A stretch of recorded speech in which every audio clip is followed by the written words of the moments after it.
Hey, first graders. Our moral focus of the month of April is compassion. Compassion means to be a friend to someone who needs help or feels sad. So today I thought we could read a really cool story called Those Shoes. This story is about a character who really wants some new shoes. But when he sees a friend in need of help, he decides to show some compassion. All right, let's get ready to read.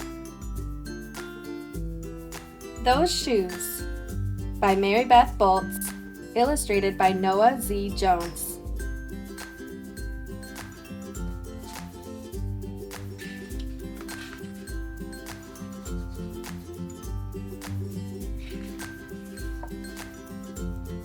Those Shoes.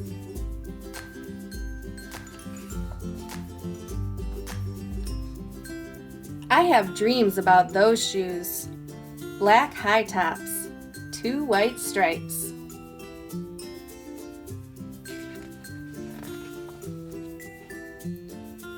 Grandma, I want them.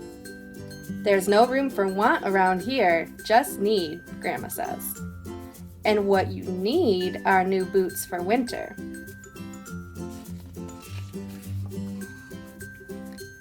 Brandon T. comes to school in those shoes. He says he's the fastest runner now, not me. I was always the fastest runner before those shoes came along. Nate comes to school in those shoes. Antonio and I count how many times Nate goes to the bathroom.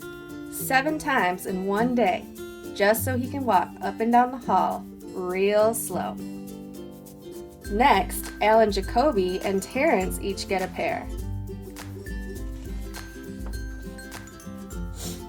Then one day, in the middle of kickball, one of my shoes comes apart. Looks like you could use a new pair, Jeremy, Mr. Elfrey, the guidance counselor, says. He brings out a box of shoes and other stuff he has for kids who need things. He helps me find the only shoes that are my size, Velcro, like the ones my little cousin Marshall wears. They have an animal on them from a cartoon I don't think any kid ever watched. When I come back to the classroom, Alan Jacoby takes one look at my Mr. Elfrey shoes and laughs, and so do Terrence, Brandon T., and everyone else. The only kid not laughing is Antonio Parker. At home, Grandma says, "How kind of Mr. Elfrey." I nod and turn my back. I'm not going to cry about any dumb shoes. But when I'm writing my spelling words later, every word looks like the word shoes, and my grip is so tight on my pencil, I think it might bust. On Saturday, Grandma says, "Let's check out those shoes you're wanting so much. I got a little bit of money set aside.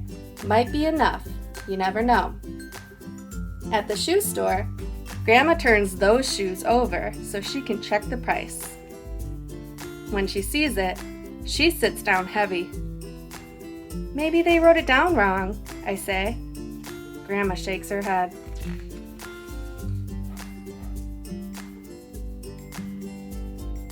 Then I remember the thrift shops. What if there's a rich kid who outgrew his or got 2 pairs for Christmas and had to give one of them away?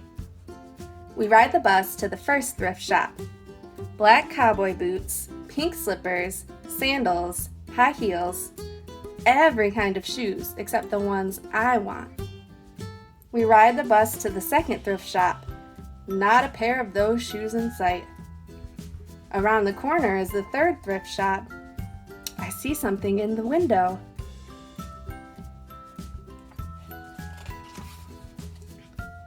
Black shoes with 2 white stripes, high tops, perfect shape, $2.50.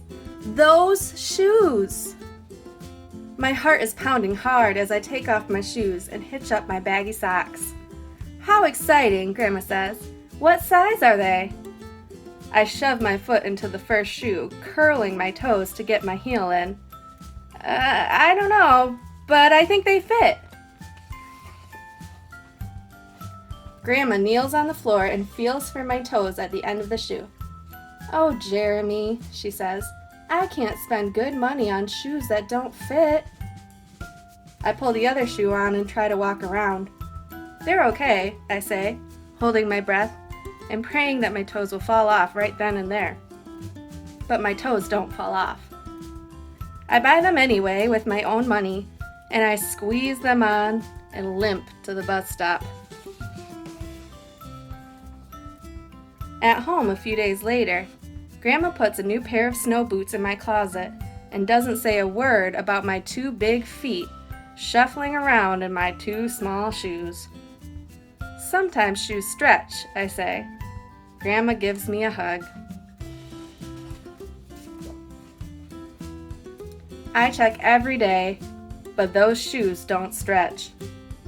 I have to wear my Mr. Elfrey's to school instead. One day during math, I glance at Antonio's shoes. One of them is taped up, and his feet look smaller than mine. After school, I head to the park to think. Antonio was there, the only kid who didn't laugh at my Mr. Elfrey shoes. We shoot baskets. A loose piece of tape on Antonio's shoe smacks the concrete every time he jumps. I think, I'm not gonna do it. We leap off the swings. I'm not going to do it. We race from one end of the playground to the other. I'm not going to do it, I say. Do what? Antonio says, breathing hard. Grandma calls me for supper and invites Antonio over too.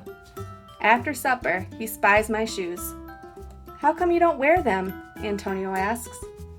I shrug. My hands are sweaty. I can feel him wishing those shoes were his. That night, I am awake for a long time thinking about Antonio. When morning comes, I try on my shoes one last time. Before I can change my mind, the shoes are in my coat. Snow is beginning to fall as I run across the street to Antonio's apartment. I put the shoes in front of his door, push the doorbell, and run. At school, Antonio is smiling big in his brand new shoes. I feel happy when I look at his face, and mad when I look at my Mr. Elfrey shoes. But later, when it's time for recess, something happens. Everywhere there is snow. "Leave your shoes in the hall and change into your boots," the teacher announces.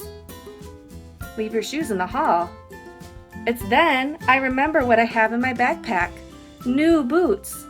New black boots that no kid has ever worn before. Standing in line to go to recess, Antonio leans forward and says, "Thanks." I smile and give him a nudge. "Let's race!"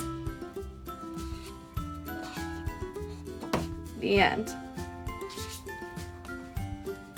Those Shoes by Maribeth Boelts, illustrated by Noah Z. Jones. I hope you enjoyed reading the story, Those Shoes. I really liked that story because the main character, Jeremy, learned an important lesson about being a good friend and showing compassion, even when it meant that he had to give up something he really loved. Now, I'd like to do a fun activity by coloring a compassion coloring page. If you'd like to join me, check out our Facebook for a link to download this coloring page and you can color along with me. All right, let's get started.